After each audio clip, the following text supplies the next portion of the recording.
La tentación. Por John Owen. Lo que cada creyente debería saber sobre la tentación. Capítulo 1. Los discípulos se sentían confiados aún y cuando el peligro estaba a la vuelta de la esquina.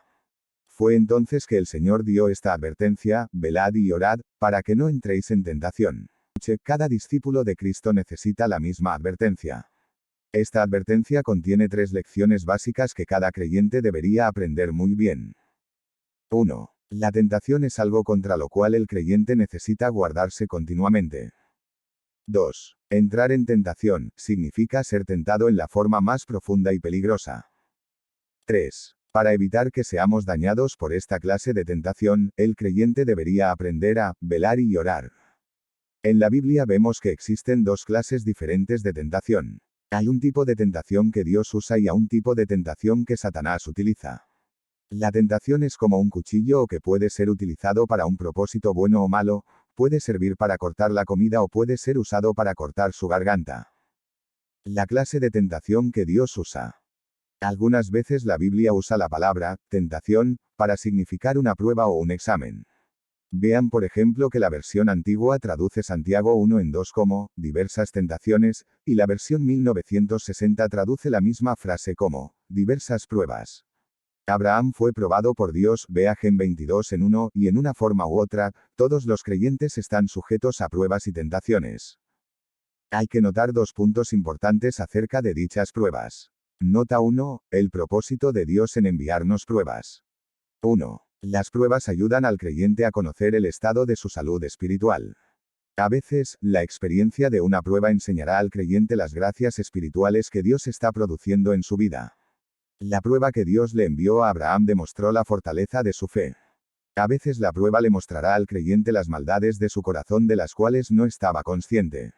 Dios probó a Ezequías para revelarle el orgullo que había en su corazón, 2 Cron. 32 en 31. A veces los creyentes necesitan ser animados viendo las gracias espirituales que Dios está obrando en sus vidas. A veces los creyentes necesitan ser humillados aprendiendo acerca de la maldad oculta de sus corazones. Dios cumple ambos propósitos a través del uso de pruebas adecuadas. 2. Las pruebas ayudan al creyente a conocer más acerca de Dios. Solamente Dios puede guardar al creyente de caer en el pecado. Antes de que seamos tentados, pensamos que podemos manejar cualquier tentación con nuestras propias fuerzas. Pedro pensaba que jamás negaría a su Señor. La tentación le mostró que sí era capaz de hacerlo. Mat. 26 en 33. 35,69, 75. B. Cuando hemos aprendido nuestra debilidad y el poder de la tentación, entonces estamos listos para descubrir el poder de la gracia de Dios.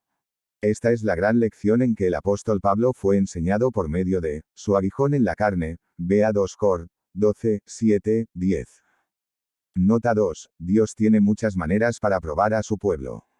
Dios prueba a cada creyente en una manera muy personal. Enseguida daremos 3 ejemplos de los métodos que Dios usa en ocasiones para probar a su pueblo. 1. Los prueba encomendándoles deberes que sobrepasan sus recursos. El apóstol Pablo se refiere a esta clase de prueba cuando escribe, pues fuimos abrumados sobremanera más allá de nuestras fuerzas. 2 Cor. 1 en 8. Esta fue una prueba que Dios usó para enseñar a Pablo lo que él dice, para que no confiásemos en nosotros mismos, sino en Dios que resucita a los muertos. 2 Cor. 1 en 9. Los creyentes no deberían estar sorprendidos ni desmayados si Dios les encomienda una tarea que pareciera ser demasiado grande para ellos. En esta manera Dios prueba a los creyentes para hacerles ver si su fe en el poder divino es fuerte o débil. 2. Dios prueba a los creyentes permitiendo que sufran por su re. Algunas veces el sufrimiento es muy severo aún hasta el punto de la muerte, por ejemplo el martirio. Tal clase de sufrimiento es una prueba la cual la mayoría de los creyentes temen. Sin embargo, muchos creyentes han encontrado que en forma inesperada les fue concedida la fortaleza para ser torturados y aún para morir por Cristo. Todos los creyentes son llamados a sufrir de alguna forma u otra. Phil. L. 29 y 1p. 2 en 2l. Tales sufrimientos son llamados por el apóstol Pedro como la prueba de vuestra fe. 1 Pedro 1 en 7 versión antigua. 3. Dios prueba a los creyentes permitiendo que se encuentren con maestros falsos y enseñanzas falsas. En esta manera Dios pone a prueba la lealtad y el amor del creyente hacia él. Deud. 13 es un buen ejemplo de esta clase de prueba. Estos son 3 ejemplos de la variedad de métodos que Dios usa para probar a su pueblo. Esta clase de prueba que Dios usa siempre tiene la intención de hacer bien a su pueblo. Estamos listos ahora para ver la clase de tentación que Satanás usa. La tentación usada por Satanás con el propósito de lograr que la persona peque. Ambas clases de tentación contienen la idea de poner a prueba. La tentación siempre es una prueba. En la clase de tentación intentada por Satanás, el punto que tenemos que recordar es el propósito de la prueba. La tentación de esta clase es una prueba diseñada para conducir a la persona a pecar. Dios nunca es el autor de este tipo de tentaciones, STG, L, 13. Esta es la clase de tentación que el Señor tenía en mente cuando advirtió a sus discípulos. Esta es la clase de tentación acerca de la cual estudiaremos en este libro. La Biblia enseña que hay 3 causas principales para este tipo de tentación. A veces estas causas obran juntas y a veces separadamente. 1. Primero, el diablo como el tentador. 2 veces en el Nuevo Testamento el diablo o Satanás es llamado el tentador. Mat. 4 en 3, 1 tes, 3 en 5. A veces el diablo tentará al creyente a pecar introduciendo pensamientos malos o blasfemos en su mente. A veces existe la tentación de dudar de la realidad de Dios o de la veracidad de su palabra. Esta tentación frecuentemente surge por medio de malos pensamientos mandados por el diablo a la mente del creyente. Tentaciones de esta clase son llamadas los dardos de fuego del maligno, EF, 6 y 16 de la mañana. El creyente no es culpable de pecado por el mero hecho de tener tales pensamientos. El creyente solamente es culpable de pecado si cree estos pensamientos. Frecuentemente el diablo tienta usando 2 de los siguientes métodos. 2. Segundo, el mundo, incluso la gente mundana, como un tentador. El pescador usa como anzuelo un gusano sabroso para atraer al pez. En la misma forma, a menudo el diablo usa el anzuelo de alguna atracción del mundo para persuadir a la persona a pecar. El diablo, cuando tentó a Cristo, usó a los reinos de este mundo como su anzuelo. Fue una sirvienta quien tentó a Pedro para que negara a su Señor, Mat. 26 en 69. El mundo con todas sus cosas y su gente es una fuente constante de tentación para los creyentes. 3. Tercero, di carne, los deseos egoístas, como un tentador. A veces el diablo obra a través de los deseos egoístas para tentar a la persona.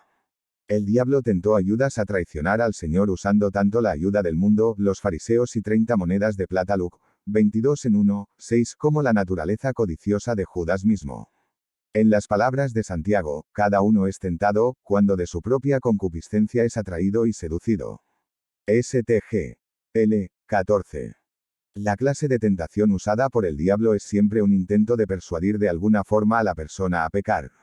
Tales tentaciones tienen como su meta principal persuadir a la persona a pecar en alguna o en todas de las siguientes maneras: 1. Por el descuido de algún deber que Dios le fía encomendado; 2. Por guardar malos pensamientos en su corazón y permitir que los pensamientos ya concebidos den a luz el pecado; 3. Por permitir que Satanás le distraiga de alguna manera de su comunión con Dios; o 4. Por fallar en dar a Dios la obediencia constante, completa y universal a todos sus mandamientos, incluyendo la manera en la cual la obediencia es rendida. Ahora estamos listos para reflexionar brevemente en la primera lección mencionada al principio de este capítulo. La tentación es algo contra lo cual el creyente necesita guardarse continuamente. Ilustraremos los peligros de la tentación usada por Satanás bajo los siguientes 2 puntos. 1. El gran daño que las tentaciones de Satanás pueden hacer al creyente. La meta principal de la tentación es la de conducir a la persona a pecar. Pudiera ser el pecado de hacer lo que Dios prohíbe. Pudiera ser el pecado de no hacer lo que Dios manda. Pudiera ser algún pecado en la carne que puede ser visto por otros, o pudiera ser un pecado en la mente que solo Dios puede ver. Cualquiera que sea el pecado, nunca debemos olvidar que el propósito de la tentación es de dañar la salud espiritual del creyente. 2. La gran variedad de tentaciones que Satanás usa en contra del creyente. Cualquier cosa que pueda impedirnos para hacer la voluntad de Dios debe ser vista como una tentación. Puede ser que sea algo dentro de nosotros, algún deseo malo, o cualquier cosa o persona en el mundo. Cualquier cosa que provoque o anime a una persona a pecar es un tipo de tentación. Casi cualquier deseo que una persona pueda tener, podría convertirse en una fuente de tentación.